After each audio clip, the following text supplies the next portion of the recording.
do do. Mana mana do do do do do do do do do do. Mana mana. God, I always love that.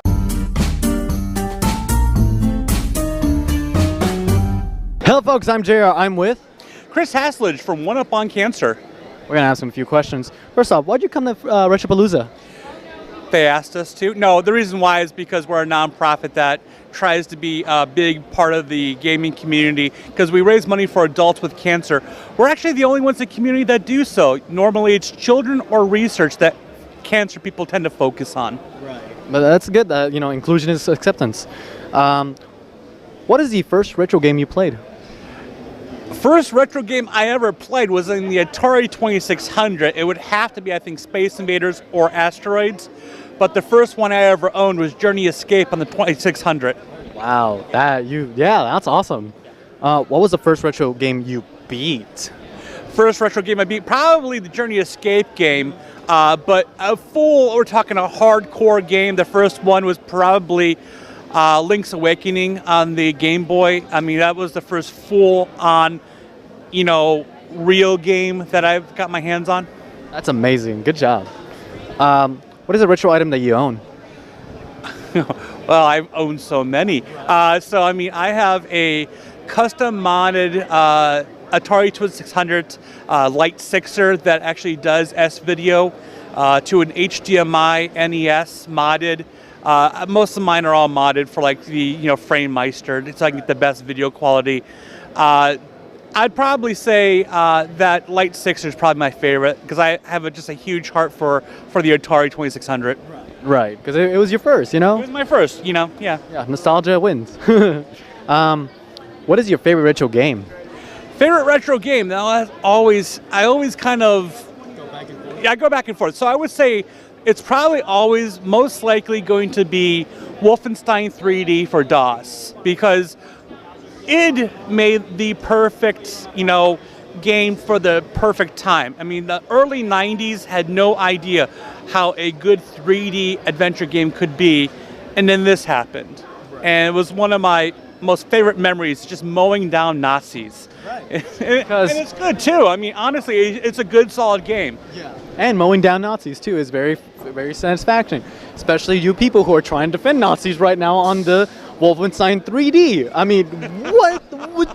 What? It's leftists. We're Nazis. And it's like, what? You're the most evil, conniving thing that's ever existed in history, and you're defending them? Wolfenstein, keep making games forever, please. Yeah, please. Yeah, that's all Bethesda. So. Bethesda, please, always, forever. Also, Call of Duty, Nazi zombies, keep killing them. Might as well. Yeah, keep doing definitely. It. So as long as it's Nazis, we're gonna enjoy destroying them. It's like how do you come out and go like that? This is propaganda. And it's like, we're fighting Nazis, dude. It's been going on since '92. Seriously. In fact, you go Castle Wolfenstein in the '80s. The game on the Commodore 64. I mean, it's been around for a while. Yeah, Oh my goodness. You lost, but good job, nonetheless. We have a contest going on right now to see if you can get a high score in Mario 1 using the Goofy Foot controller. And so the contest winner looks like it's going to be Regan, who has the highest of 80,600. Wow. So he did pretty good. That's insane. I can probably do it, but I'm too scared. Well, it's only World 1 through 1-4. So, I mean, you really have to be good to get a score like that. Right, okay. So it's like the practice kind of thing. Oh, absolutely. It's like when Gerard, the completionist, played it blindfolded, 1-1. I saw that, and I'm just looking at him. It's all sounds, because he's listening for the cues, where he's at, where the music is, and it's timed out perfectly, and that's just years of practice. Yeah, exactly. It's like it's 1-1. Like people when they're in their sleep probably can I can recognize that very well. But let's be honest here, because when you go to 1-2, you have the 3 warps, and you go there. At that point, if there's the warps, you forget about 1-3, you forget about 1-4, and then you realize, oh crap! If I have to do 1-1 through 1-4, I haven't play these 2 levels because I always skip them. Yeah, exactly. I do it. Everybody always skips 1, 3, and 1, 4. Yep. Yeah. I've never really thought about that, but yeah, I don't know how they start. I don't know how they look. I can't remember them. 1, 3's in the sky. You're actually jumping on mushrooms the entire time, and it's really difficult, especially if you're using a goofy foot controller, because now you have to look at trajectory, how you're jumping, how fast you're going, and if you're going to skid off the side. Speaking of Mario, did you ever play the real Mario 2? The one from Japan? Oh, Lost Levels, absolutely. I got that with the SNES when I got the what was it? It was All-Stars, Mario All-Stars, yes. So how do you feel about that one? It's like the Kaiju one, where, it's all this impossible jumps and stuff. It's perfectly timed. I'm too American for that. I'm sorry. Right. Yeah, it's crazy. Like, for the people who don't know, the reason that it's called the Lost Levels here in America was because Japan realized that we can't do it. We can't do it, and it took a while for them to decide. Yeah, let's send them over there to America and see what they do. And then in the end of the day, it's like Japanese people can do this because for some reason they're just better than us in Mario. And in America, like, let's not send it because we don't want them to feel bad. Well, no, I think honestly it's also, Howard Lincoln kind of looked at this and it's like, I think honestly we need a new Mario game that doesn't look like the same game. Let's send him something else. And so Doki Doki Panic, which was made around that time, which was branded for a special occasion, it still had elements that were familiar with people who played Mario, but at the same point, it could be something that was completely different. So, we still have characters from Doki Doki Panic that are a part of the Mario legacy now. People still know who Birdo is. People still, know all these POW blocks, for example, which actually originally the POW blocks were from Mario Brothers from Atari. Yeah. So, and the arcade, of course. So yeah. People do realize that this does hold a special heart for us in America as Mario 2, and in fact, they did release it later as Mario 2 USA. In Japan, because they understood how much we loved it over here. They brought it back. So it's kind of like translating it from Japan to English back to Japan again. So it's kind of funny how that worked. It was really interesting. A few more. Tell us about your organization, how it started, and what's your goal entirely. Okay, so we're One Up on Cancer. We're a 501c3 nonprofit that raises money for adults with cancer in the gaming community. We started because one of my friends, Bruce Lewis, got brain cancer, and he worked at Funimation. He was a voice actor, animator artist, and unfortunately, brain cancer is very aggressive, and he needed help. So my wife and I, being good friends, looked all over to see if we could find some way to help him, but there are not charities around. Most of the charities for cancer are either for children or research. And there's a few that, if you look hard enough, there's a few charities that will help adults, but they're not in our community, because our community is a nice, tight-knit community, but the gaming community tends to take care of themselves, but a lot of the charities are geared towards children or research for cancer. So my wife and I decided, let's start a charity. It took us about 6 months to actually get the 501c3 to get underway, and we've been very popular. We're really blessed, thank goodness.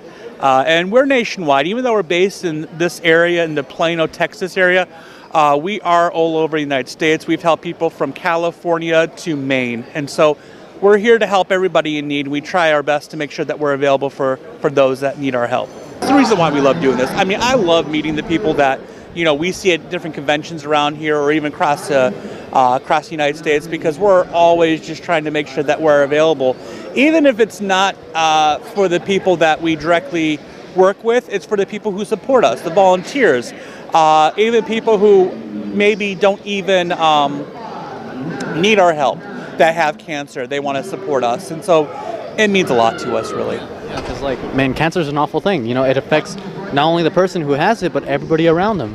Exactly. And so some of the people come to us and they understand the importance. A lot of these charities who do help children that necessarily let me think of a way to put this here. They don't realize that we also help children in the way that we do things. By helping the adult, we're helping those children because, right, exactly. It's also the fact that, some people have to make the decision, should I buy food or should I pay this bill? Right. And so, a lot of the people that we see needing our help are already in collections because they had to make those decisions. And it's unfortunate, but that's the reason why we're here to help. We do help children because we really believe that the adults need help as much as children. Indirectly, we're helping children in that manner because, those adults need help because they need to help those children. Right. So it's about the family. And really, we try really hard to make sure that, the family is being taken care of. And we're looking at other ways that we can help as well. But financially, helping pay those cancer bills is the best way I feel that we could utilize our time and money. Until America gets it straight, we got to do as much as possible to help our community. Because a lot of people don't understand that people. Some of them are very lucky to still have money, and are not in a situation that's so desperate that they don't, like you said, they don't decide as like either food or bills, and then they're not even only doing it for themselves, they're doing it for their families.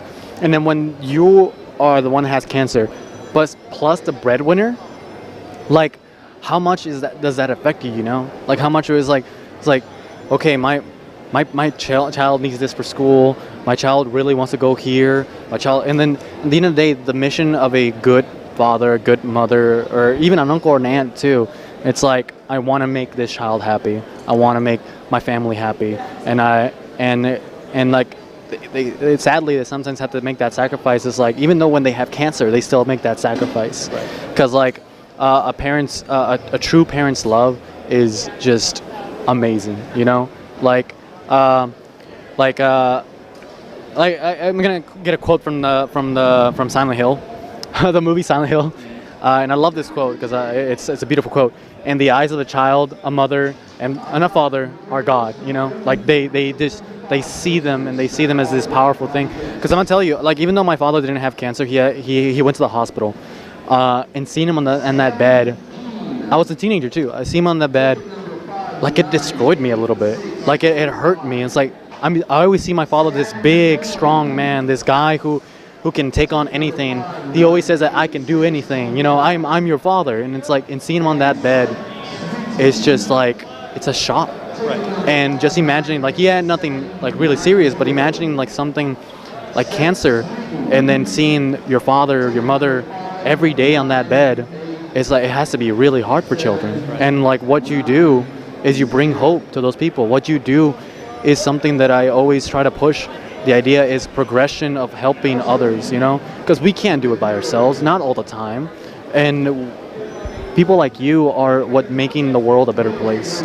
You always have to remember that no matter what time in your life you have, always remember that you have changed people's lives, that you have done everything in your power to make this world a better place. We try. I mean, that's the key. Is we always, try to empower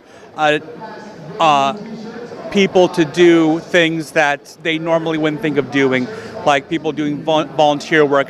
A lot of people are like, I don't stream. I'm like, there's many things that you can do to help out. I mean, you can go and do, people who do long form essays, art, social media work, outreach just by contacting people for assistance helps us out quite a bit. So, I mean, you can do so many wonderful things in this community if you just know how to do it. And that's how we help. We help by empowering people to raise money and to help us be able to continue doing what we do. And of course, we're always, coming to conventions and doing events online as well to make sure that we can help these people pay their bills.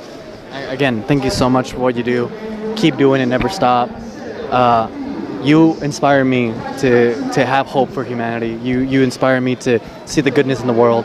Because sometimes when you're on the internet, when you're playing online, or when you're just walking around down the street, sometimes the life hits you in a hard way where you're like, is humanity really worth it? Are we supposed to be saved? And then when I speak to people like you, and what you and your wife do, and what your organization does, it brings me back that hope that yes, we can change. Because 50 years ago, we were completely different. 50 years before that, we were completely different. And I feel like the world, little by little, is getting better. Little by little.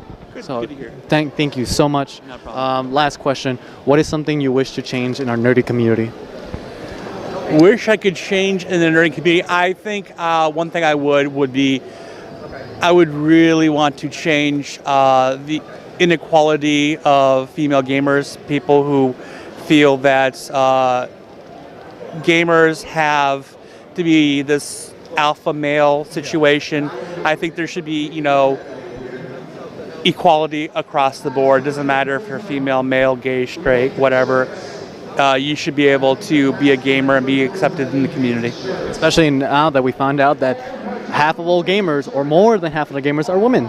It's insane. We want more of that, because like with more women in our game industry, we have more stories, different versions, different point of views, and it's just it amazes me. Here's my thought behind it. Roberta Williams, creator of Sierra Online, made King's Quest, one of the best sagas in classic gaming. Started an empire, Sierra Online. I mean, that right there, she wins. You can't beat that. Sure, you can say, well, John Carmack started it, and that's great.